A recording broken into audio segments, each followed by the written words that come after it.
Welcome to Business Connection. I'm Liz Spencer. We have wonderful guests in studio today. We have Jack Meyer and Craig Anderson from Meyer Wealth Advisors. Welcome. Thank you, Liz, for having us. Tell me a little bit about Meyer Wealth Advisors. Meyer Wealth Advisors started 40 years ago, and we started primarily in the life insurance business. Okay. And in the 80s, we evolved to take on investment management. So we became a risk management, wealth management firm in the 80s, and it grew from there. I think our firm has designed primarily under two hats as far as wealth management is concerned. The first is there's behavioral economics when you're dealing with money, and there's financial economics when you're dealing with money.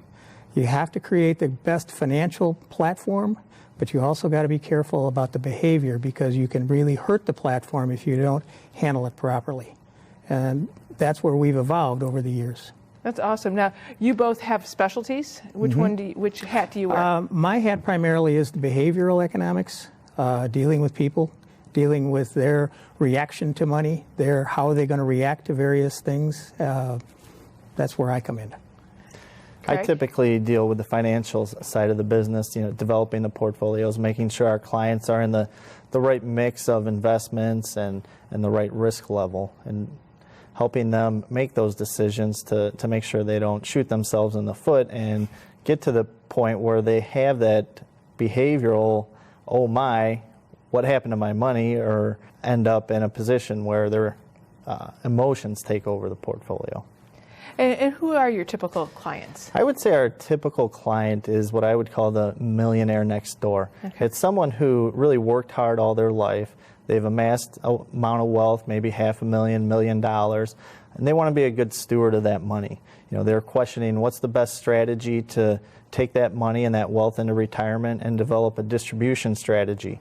We're actually starting to see a point where we see retirees not spend as much money as they actually could because they're scared of running out of money.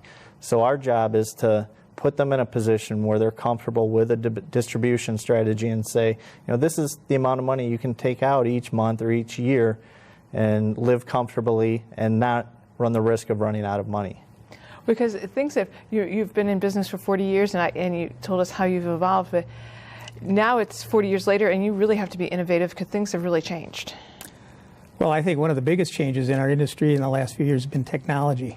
When I started in the business, most of us dealt with and had to work with big financial institutions because we needed their computer power. Well, in the 90s, there was what we call the great crossover, where you had as much computer power in the desktop as these big financial institutions had. And so the ability to deliver information to your clients was something that we had in our hand. And we could develop and create additional services that we could provide to our clients without having to go to a financial institution to get that data. With that data and technology, it crosses over everything, and people are just living longer and wanting to enjoy life differently than our parents or grandparents do. They want to retire at 60 and travel.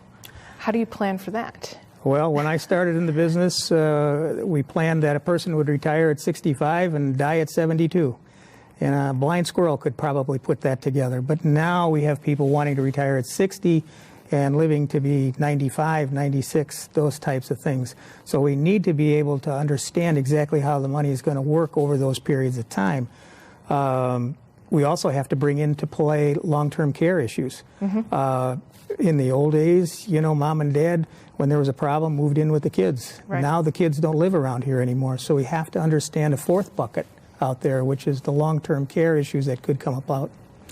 Craig does something really good now with our clients that technology has allowed him to do. We call it the lifeboat drill. He can take a portfolio and he can say, okay, this can possibly go down this much in a given year or this much in a given year. How are you going to react to that? Let's go to the lifeboat right now. When you're on a cruise, you go to the lifeboat drill just to practice. Well, we're going to do it for practice. We're going to go take the portfolio down this much. How are you going to react to that? If you're going to take the reaction of, oh my, get me out, we have to make it more conservative. And that's because of the technology and the talents that Craig brings to the table. I think probably the most important thing is you have to really start at a young age. We're not We can't create miracles. So if you come in at age 60 and say, I want to retire next year, and you don't have any money, we can't just overnight create a huge amount of wealth for you. We're not trying to hit home runs. We're trying to take slow, sustained growth to generate and create wealth for our clients. So it really starts at a young age, because it does take time to amass that wealth. Well, and I think it gives a lot of comfort that you've been around for 40 years. So now the clients that started with you, you're probably dealing with their families, and you're also welcoming new clients as well. So, gentlemen, thank you for stopping by and sharing a little bit about what you do and how you do it, and we wish you continued success in the future. Thank you. Join our new mental time travel system program, which is a new way to attract the big three: health, wealth, and romance. The link is in the bio.